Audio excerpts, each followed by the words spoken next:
Welcome back, world. Another day out here in the woods. I just got done running the dozer. She's ugly. So Josh is cleaning off the chipper right now. So figured we don't have any trucks here. That new Airwan is impressive.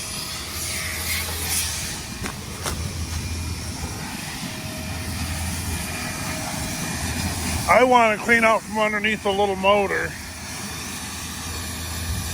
and Josh doesn't want to. So underneath that little motor is just full, not full, but there's a good hefty chunk of sawdust in there. Josh don't want to clean it out. He's afraid of fire hazards.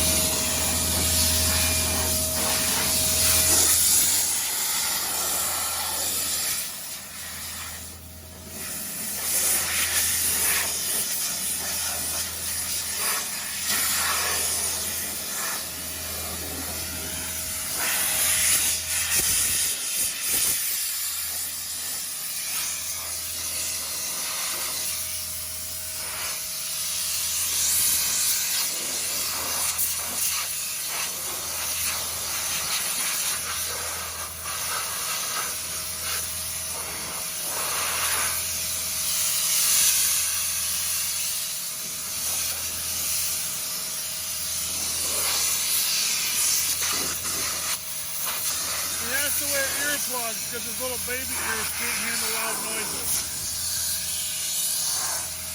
True story.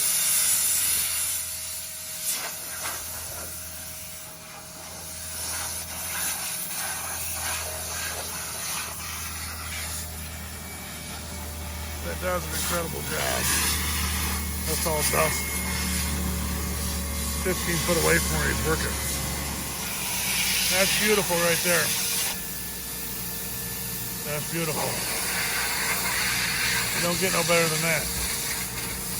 Ain't a speck of bark on that thing. Just clean. That's all we do. That's where all that comes from. Right there. You want to turn this into looking like that. None of this garbage in our chips. Put all that over there. Take that out in the woods. And it's looking clean over here now. Couple pine limbs kicking around because there were some big white pines. But anywho, I think that's an incredible job.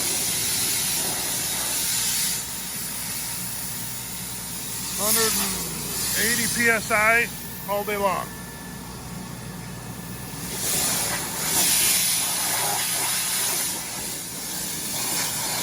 Like taking a shower, top down. Blow that radiator off next. Covered.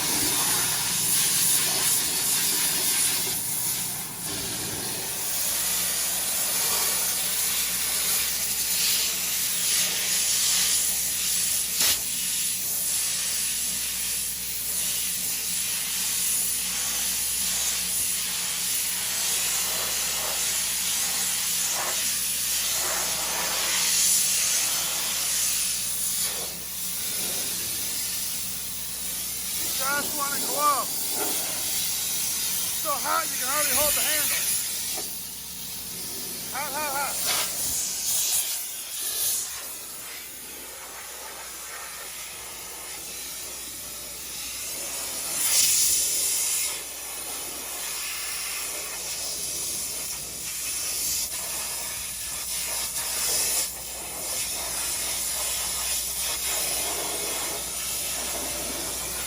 Getting their spit shine.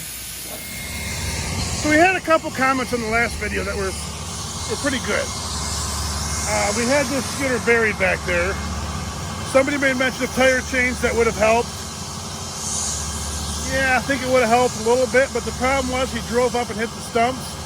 Then he had to back up. That's where he got into trouble. Tire chains I don't think they would have helped at all. She was an absolute peanut butter hole. So that kind of answers that question. Second one that we need to discuss is putting an inexperienced operator in an expensive piece of equipment. Now, he's not inexperienced. Okay? He's done it before. The problem is, once again, if you look at the video, he drove up, everything was fine. 2 stumps hung him up. Then he had to back up. That's where he got into trouble. Didn't have a choice, you have to back up because the stumps are on the belly pan. So once obviously, if you think about it, which you all do because you're all smart people, everybody's smart in the comment section. See how this works? She's got a nice angle to her. So by the time the stump hits like right here and you go up on there, by the time that happens, your tires are off the ground.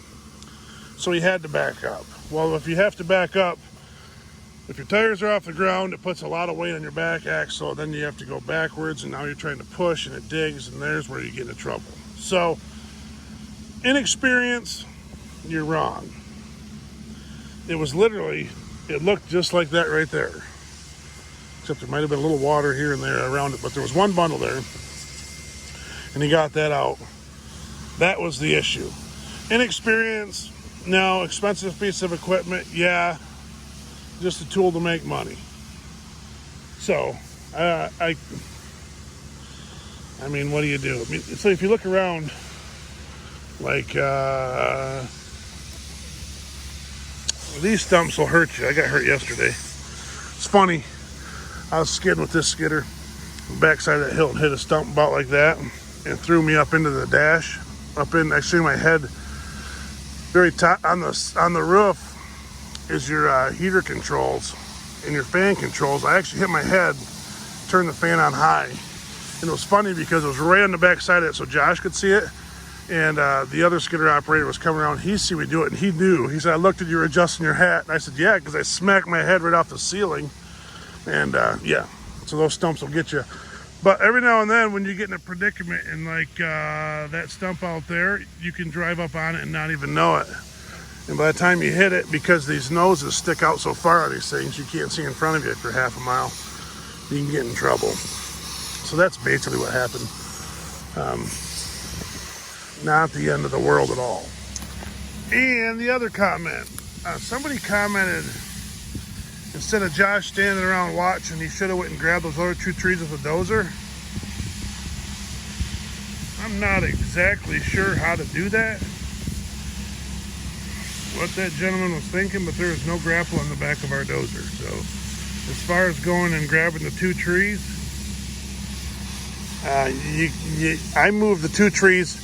They're over here. I pushed the tops about 30 feet over. That way you could drag them out a different way. But you can't grab trees with a dozer, so I'm not sure what that was about. Somebody's slightly confused.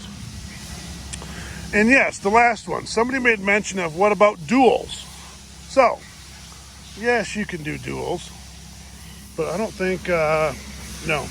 These rims aren't set up for it, so you'd have to get new rims.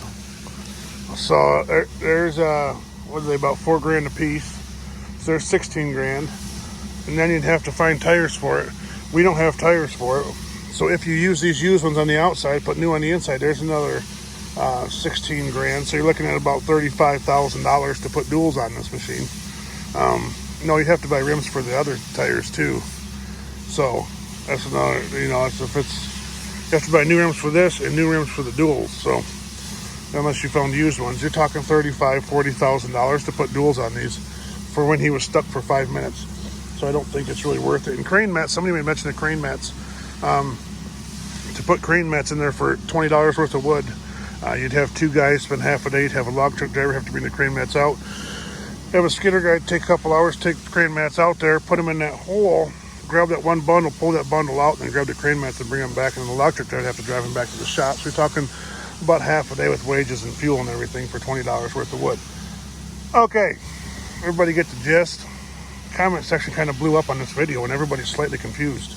Everybody's just a little too worried about everything. But the duals, the 545 doesn't have, We have one 535, I think, that are set up for duals with the rims on them. The only thing is, you're wider, so you got to take them off when you move. So every job we're putting them on and off. And then here in the next area is if you look all over, you see these stumps everywhere. And if you're twice as if your ground ground floor you're twice as wide, that means you have twice as many stumps you're going to hit. And you talk to any skidder operator, not unless you have to. So this job is not really that wet of a job. You have a couple little wet spots, so you kind of steer clear of those and get those on the nice days and stay out of there. Have you been on some jobs where they would have been good? I would think so. I think that job we were on a while back might not have been a bad one to have duals, but you got to look at the price comparison to what it's worth, and that's a big question. So it's all a big variable of what you think is best option for what you're logging, what you're doing. This ground here, you don't want duals in. You're wearing out tires, and the operator is not going to be happy because it's not. He even said, because he's running the 545, switching from this to the 545, your brain automatically knows the width of these tires after you run it. He jumped into 545, it's got wider axles and bigger tires. He said he's hitting stumps like crazy again because his brain's calculated the skid trails already. Now he's wider and bigger. Not as easy. So, thanks for watching. Josh is about done. Just keep rolling.